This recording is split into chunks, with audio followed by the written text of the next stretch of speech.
7 years after she died, Verdi and Strepponi began living together in Paris, and then in that little house in the country near Paris. Strepponi, 2 years younger than Verdi, had earlier borne 3 illegitimate children, 2 of whom survived. We are not sure who their father was, but it seems to have been a prominent singer.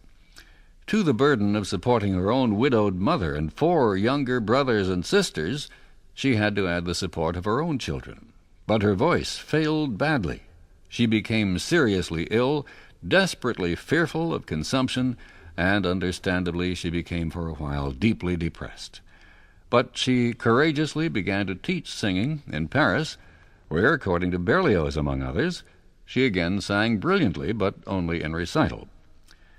Julian Budden has rightly said of the parallels between Strepponi and Violetta, and I'm condensing his remarks, the notion that Verdi would have insulted Giuseppina Strepponi by portraying her as a demi-mondaine is surely preposterous.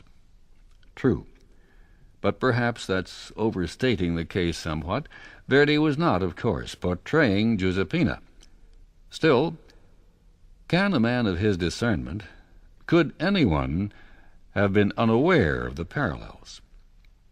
Just as Verdi often had a patriotic message in romantic operas, so it seems to me that in La Traviata he also gives us a statement about society's attitude to women.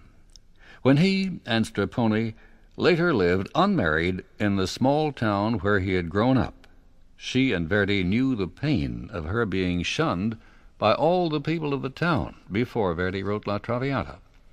Yet the relationship between the two was long, loving, and steadfast, and I hope Budden can agree with David Kimball in his book Verdi and the Age of Italian Romanticism, when Kimball says that Giuseppina Strepponi, in her long life, realized the dream of Violetta and Marguerite, the dream of a fallen woman redeemed by the love of one man.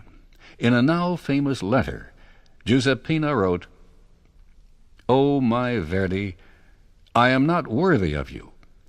Keep on loving me. Love me even after death, that I may present myself before God's throne of judgment, rich in your love and in your prayers, O my Redeemer."